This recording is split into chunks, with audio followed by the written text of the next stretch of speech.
this is clearly, in the short run, it is clearly a dislocation of the economy. But the high demand stuff that we were looking at, we think is by and large going to remain pretty high demand. So I don't want to suggest that nothing changes, but when you think about what you're looking at, the pandemic, we think, exacerbates the competition for workers, okay? Because as people start to try to figure out how to come back, we better be ready. We need to be able to be competitive. And as some of you may remember, there are charts from the November event that talk about it's not just us in the Midwest and Maine, et cetera. This is a population demographic that is popping up in Colorado and Arkansas and North Carolina and a variety of other states. So it's going to get global quickly, we think. So I'm interested in how what we've laid out does or does not reflect what's going on in your region. Part of what I think is important as we go forward on this conversation is this idea that the pandemic has created, in Rahm Emanuel's words, an opportunity. There is a different sensitivity, a different awareness of how interrelated we all are. The magic for me going through the last year and then into that November event was this growing, what Chris referenced, is the growing sense of the private sector and the public sector understanding they have to interact differently, that there are pieces of benefit and value added that we're not leveraging completely, and that there's an opportunity to do that and move Wisconsin forward. Well, I guess I chime in. I mean, I think when I look at it from the perspective of I was not anticipating or did not look at, the pandemic really having an impact that was going to open up the potential for more employees. I think that was, no matter what was going to happen, we were still going to be short, especially for employees that fall into that technical or that high skilled area, which is probably the group of employees that we are struggling to get the most for within the community. My concern with the pandemic aspect is that it's going to make it, I think, probably more difficult for people to relocate. And ultimately that's the target that we need to get to, is to try and drive more potential employees and candidate employees to get to the rural areas of central Wisconsin as it relates to us. But I think, like Todd mentioned at the beginning, this is not just a central Wisconsin thing. It really is an entire state. And we need, I think, for anything to be effective, it's got to be something driven statewide. I think anytime we get in a scenario where if we're going to try to do something specific for central Wisconsin, we are going to find ourselves in a challenge of then trying to compete with the other regions within the state, which for a program like this, as I recall it and understand it, as far as giving incentives and providing things to draw people here, if we find ourselves trying to compete with other regional areas, it's going to be very difficult to be successful, is just my initial thoughts with it. But I think if we can find something at a state level that really reinforces opportunities to attract folks to come to the rural areas of Wisconsin, that would help us tremendously. Well, I'll give you a couple of thoughts that I've been having, given what the pandemic has done for at least our company. Prior to the pandemic, we would have said we couldn't function without being in the same building. And for the last 10 weeks, probably for another 2 months, we're going to work remotely and we're getting the job done. So we've talked at our place about the plus side of the pandemic. It's got us thinking outside the box in order to function. We've had to solve some problems we never had to solve before. So as I've been thinking about that, and the conversation we had with you, Jim, back a couple of months ago about, there's no denying that we've got a worker shortage. We got a worker shortage in the short term, certainly in these high skilled needed positions. One of my thoughts potentially is we're working virtually wherever there's capacity. If we can't get them here, can we tap some type of a niche market where we as a state can recruit programmers and we share them through some type of virtual activity? because we're kind of stuck right now until we have honestly a vaccine in terms of moving around the country or moving about like we once did. So, and then my final thought is, I mean, what I know will probably happen is we're going to have a baby explosion in about 9 to 12 months. Yes. What the norm was. Now that's not going to fix stuff in the next 6 months to 4 years. That'll create other issues, but 22 years out, we might have the 200,000 workers we need. If you keep them here. Yeah, if we can keep them here, right. Hey, Great. Jim, this is Jeremy. I apologize for joining late. I had a conflict and did the best I could. I think I came through halfway when you asked the question. Would you mind repeating it for me? I'm very interested in answering it, or at least from my perspective. And then what I was interested in was hearing how that plays out in your area, in your region. Specifically, I think a couple of points came up. One was that at the November activity event and the time I've spent traveling around, there's clearly a growing interest in, fascination with, realization that we being the public sector and the private sector are either already needing to interact differently than we have in the past, or clearly understand that we need to interact more proactively going forward. That is to say that there is value added for both of us, and we need to figure out how we leverage it. So one of the questions is that going on? I think the second part of the question is, I'm interested in not just what you're seeing right now, but what you see coming down the road. And what Craig was talking about in terms of Delta Dental and what Chris was talking about and others have talked about suggests that this is going to be a time of change. But I'm interested in what you're hearing and what you're seeing up there. Is that? So thank you. Appreciate that. Yeah. Yeah, so from my chair, Century in particular, which is my company, has done a couple of things. We had the largest internship program across the enterprise that we've ever had. We had upwards of 50 interns, and we made the difficult decision to forego that program for this calendar year.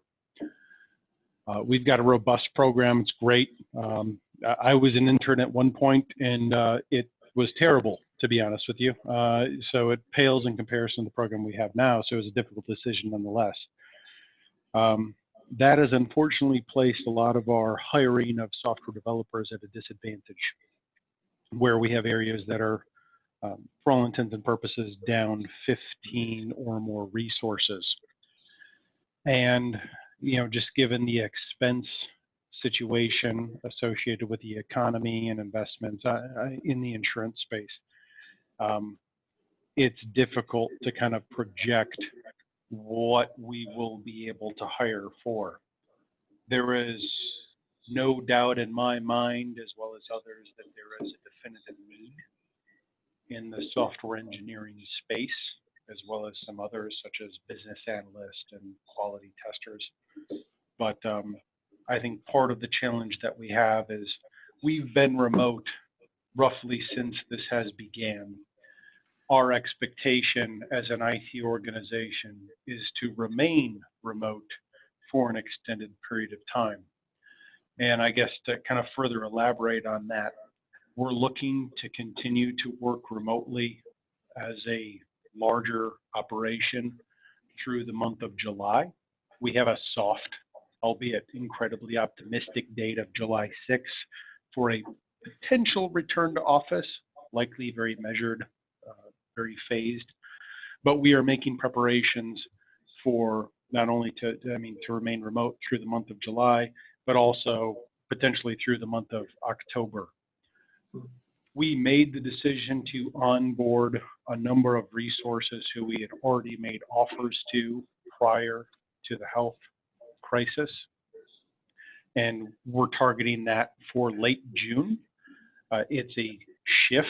You can bet it's an uncomfortable shift where we will be looking to remotely onboard these individuals in that time frame. But I'm happy that we're doing that. To me, the largest concern or potential opportunity is, I think, something that, Craig and Ray kind of touched upon is what is the long-term work from home arrangements? I think, we're relatively isolated. We've done our best as a community and from Century's perspective to recruit to Central Wisconsin. It's a challenge. We got a lot of things going for us for those that it resonates with, but it's still a challenge nonetheless.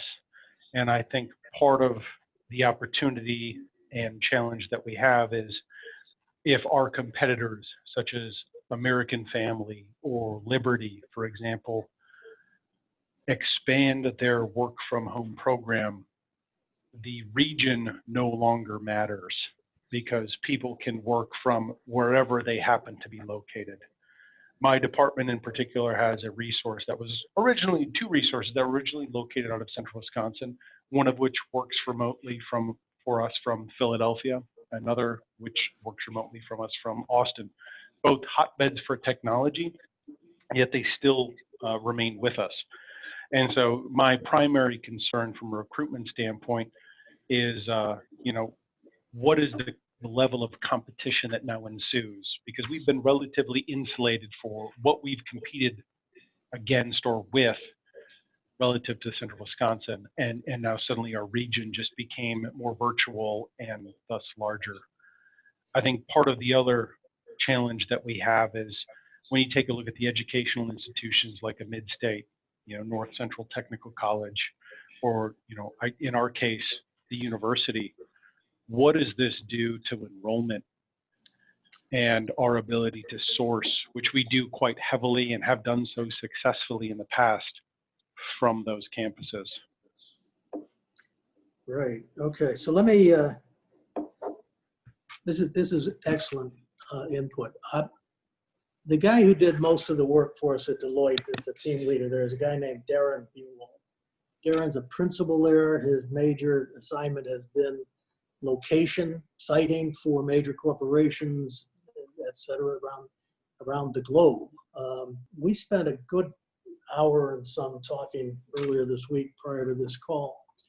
And let me share with you, at least I think, I have to be careful, things that I think are relevant. So his assignment at the moment now at Deloitte is to take a look at the question of this working remotely. What does that do to commercial real estate? What does that do to the question of location and siting? So the topic that you were just talking about is very much part of his bailiwick, and we spent some time exploring that.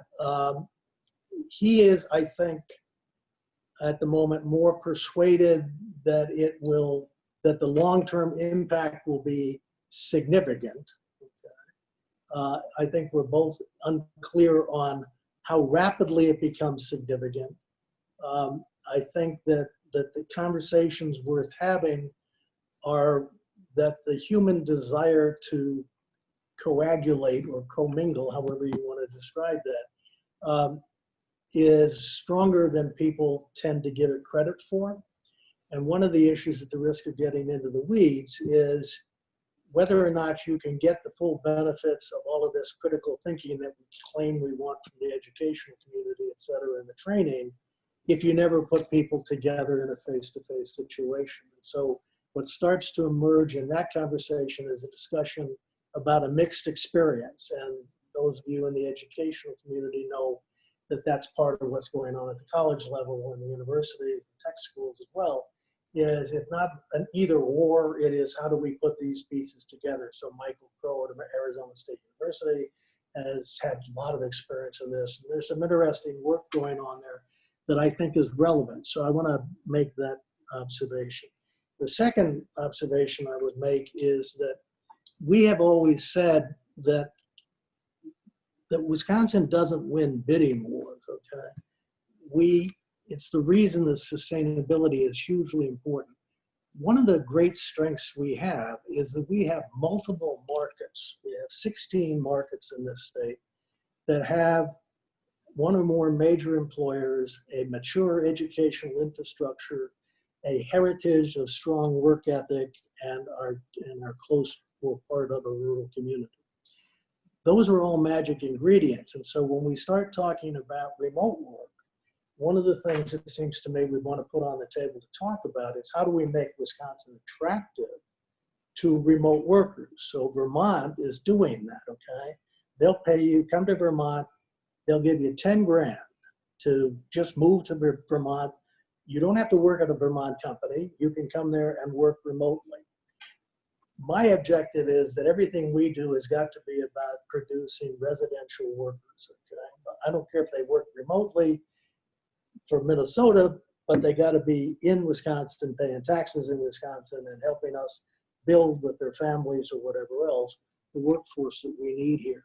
So I think that that question becomes important, and it really does raise the value of the conversations we have about how are we making Stevens Point strong? How do we make Wausau strong? How do we make Green Bay strong?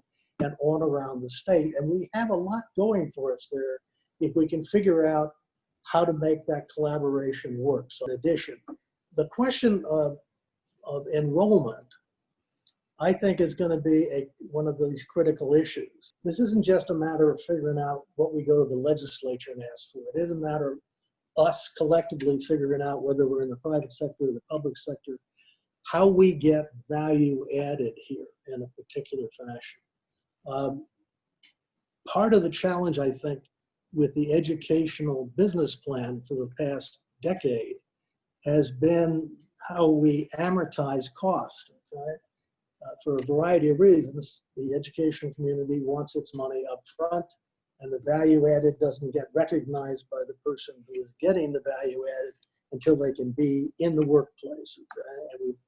And as a result of that dislocation, we got gigantic student debt. Okay? The question is whether or not we have the capacity to think creatively about linking the workplace to the educational community in different ways that would allow us to recognize the value in different ways. So for example, Husco, and you can see Austin Ramirez's interview, I think on our webpage, they have a 6-year program. They recruit college juniors into a program that is a 6-year program, but at the end of the 6 years, you graduate without any student debt. You get all sorts of experience, and they put that together in a package that works for people, and they've negotiated that with their campuses.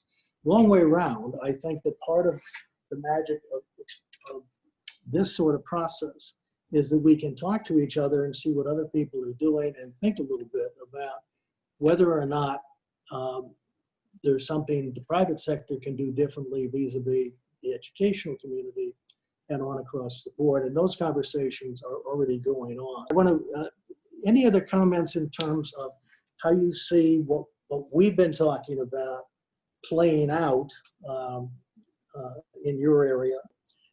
I'd like, Jim, we have Brian who represents manufacturing, Kate as well.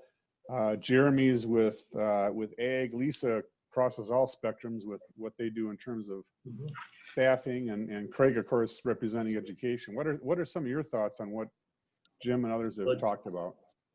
Yeah, from my perspective, I mean, it's definitely going to be interesting across a lot of industries. Whereas, you know, we got some team members that can work remotely, some of our IT staff and so forth. But for the most part, we have to have boots on the ground for a lot of it. So, you know, that's actually pretty challenging, especially when you have seasonal type employees as well. You know, we haven't had any issues, or not too many issues, you know, when it comes down to full-timers, and we're very fortunate with our workforce and, you know, how dedicated they are to the team.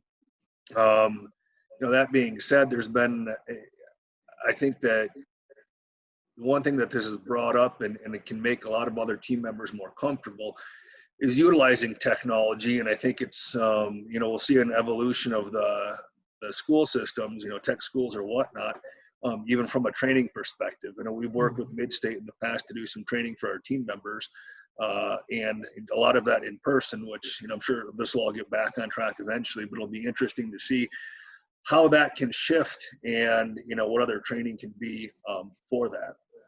So, you know, that being said, I can also tell you that there is a lot of competition for any sector. For agriculture in general, it's tougher and tougher. I mean, right now we're seeing 20% wage inflation over the last year to year and a half. So, anybody who says that agriculture is low paying jobs doesn't understand the whole scope. I mean, there are some that are a little bit lower, but, we increased that by 20%. So competition is absolutely real in everything. And the reality is, whether we're looking at, anybody else on this call, we're all competing for each, for the team members just because you can't get it. I mean, whether it's IT, whether it's manufacturing, whether it's accounting, we all are facing these same challenges. So this is a very real problem. And I'm glad that, Todd and Jim are very actively engaging this. One of the ideas that we've had to really encourage being in agriculture as well as to help support our team members. One of the foundations that we got was going to do a $5,000 per employee kid per year for college. Those are the types of things that we're, looking at, again, to attract and keep talent here in central Wisconsin. But the effects of COVID and all of that, it's a little bit different for ag and manufacturing, I think, than some other sectors. I think that's critical, and that's the kind of thing that really does make a difference. And I would encourage you. It is part of what we hear all over the place is that it's not about selling; it's about building a relationship over time that gives you a market advantage. Okay? And so we believe we can use our program, for example, to bring students from Illinois, Iowa, Michigan, Ohio, et cetera, into Wisconsin. But they have to stay for 2 to 5 years. And as a part of that, they have to interact with the employer community in the area in which they're located. You're doing it with your employees, which is great. And then you think about what your campuses in the region could do with knowing that population is there. Well, that's where I think some of that partnership could, again, public-private partnership, if you can get organizations who are willing to support and do certain things like that at whatever level, and then also try to work with the local education system to say, hey, we'd really like it if you'd stay here. We got great systems in this area, in this area, in this area. So the reality is you're trying to send that same message, whether it's the university saying, here's some great, employers, or the employers saying, hey, we got some great universities here.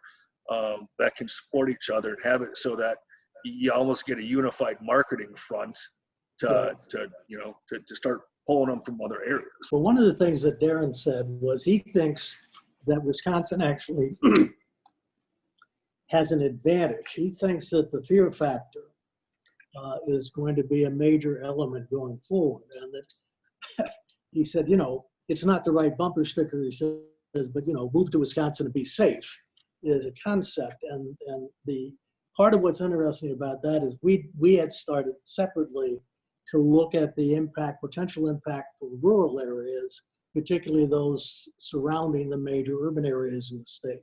Because we use standard, how far are people prepared to drive to go to work? Okay, well, it's a different answer if you're going to work 5 days a week or 6 days a week than if you're going in 2 days a week or 3 days a week and you can work from home.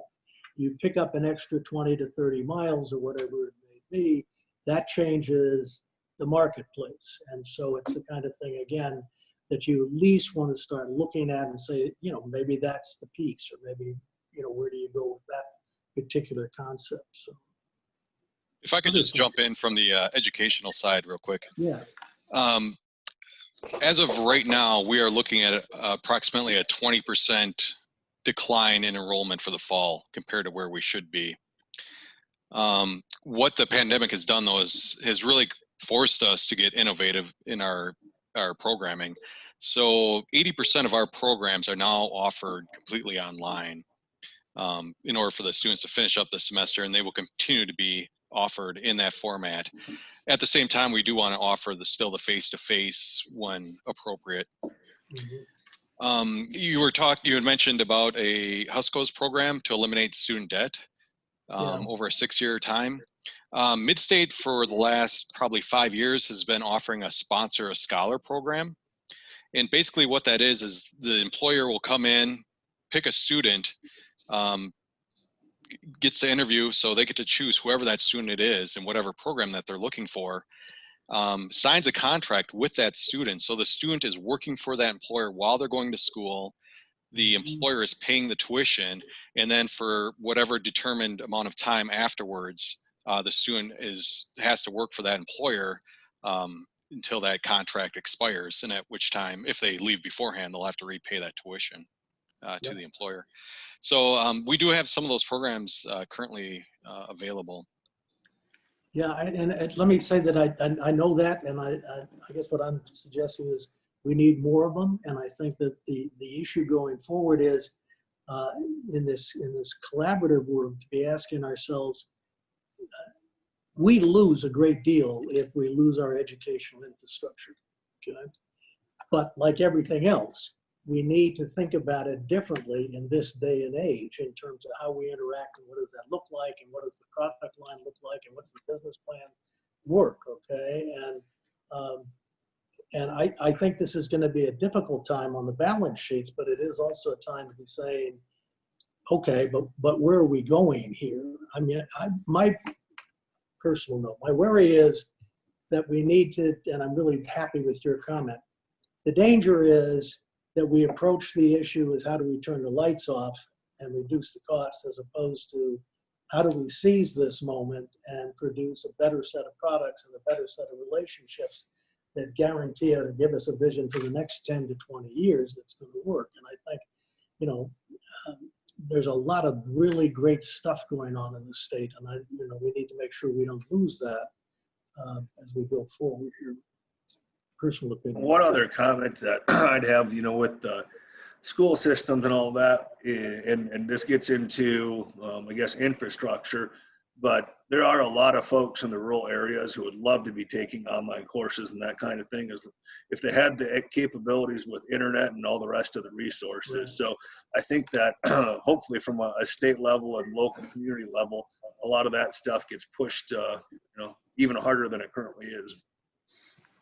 I think the pandemic is going to be your friend on this because, again, it is exposed, it's, I'm not going to be arguing with legislators who see broadband for rural areas as a matter of Illinois people being able to call their friends in Chicago.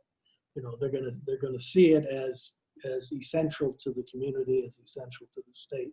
So I think there will be more support.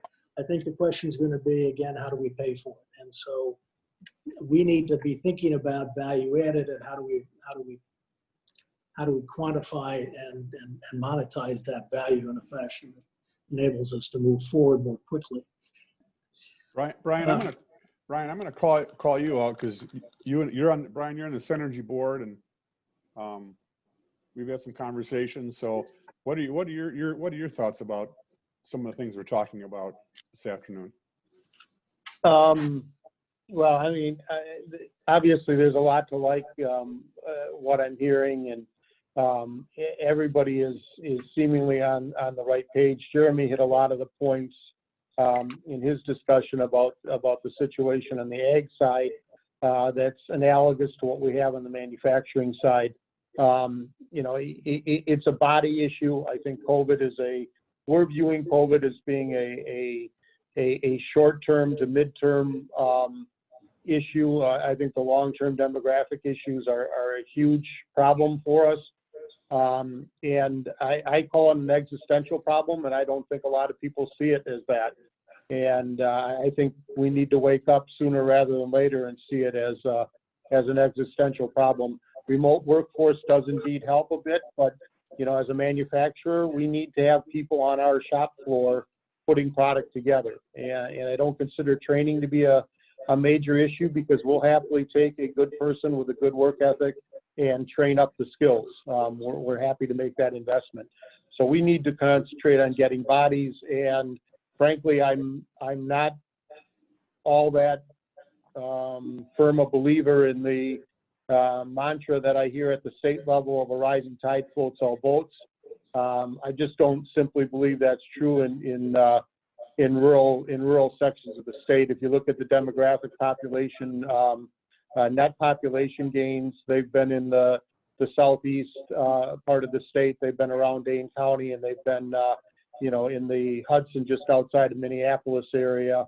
And most of the rest of the state is actually suffering a population drain. Portage County is actually doing fairly well compared to other areas in that it's about break even. That doesn't get us where we need to be, as Jim pointed out in some of the research he presented. And I'm very concerned about the notion that a state program is going to be everything we need to get it done here.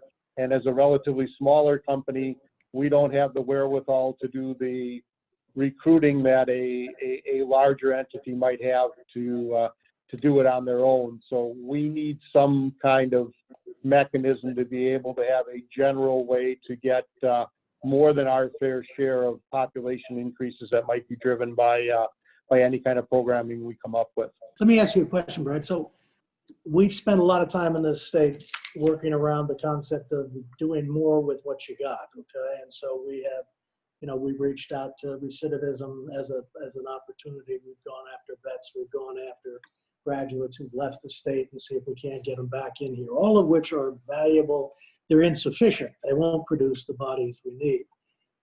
We're now talking about as a result of the pandemic, people who were in the food restaurants, bars, restaurants, whatever.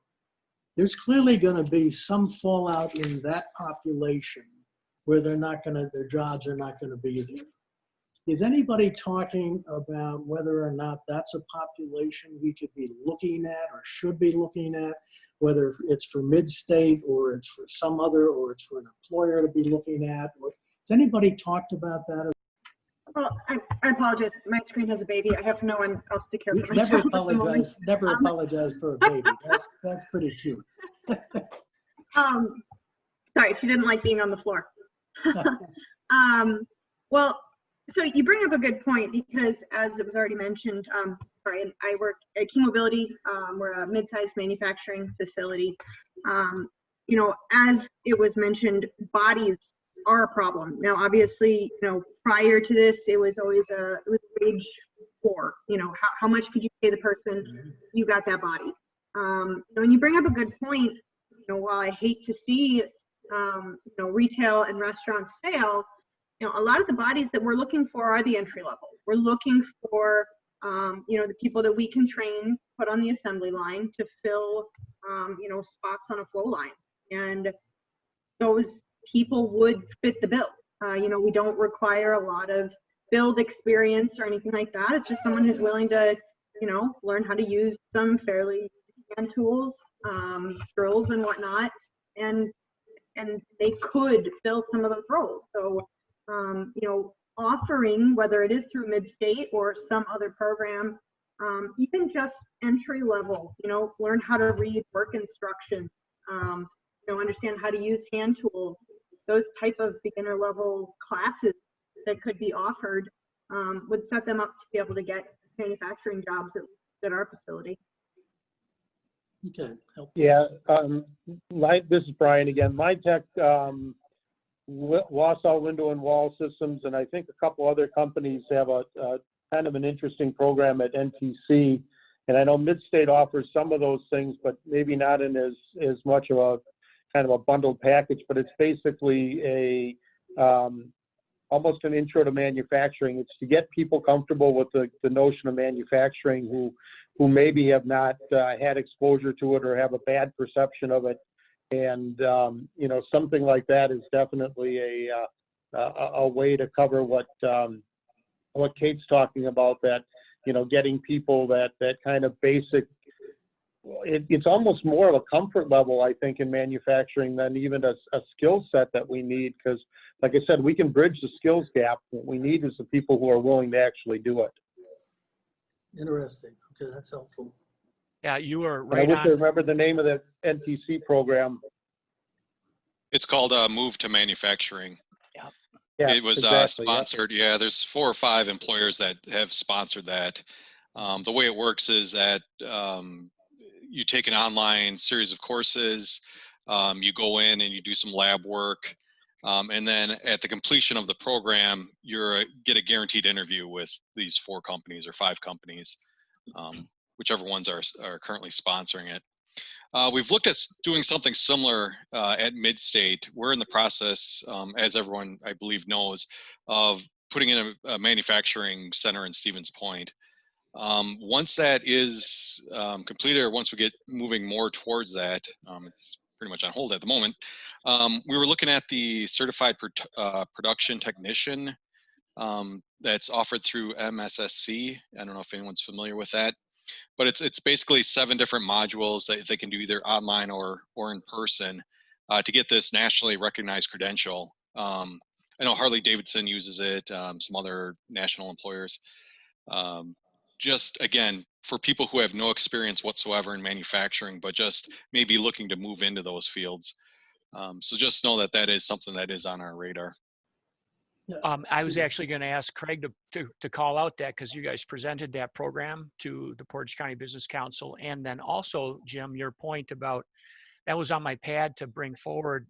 Now we have displaced workers. I think last time we were talking about we were fully employed, and what about those in indigent situations? But we've got people, probably to Brian's point, that are highly motivated, that are willing to learn a new skill if given the chance, the opportunity. The dust hasn't settled yet on who's coming back. You know, we're in COVID-19, places are closed, they've got their stimulus money.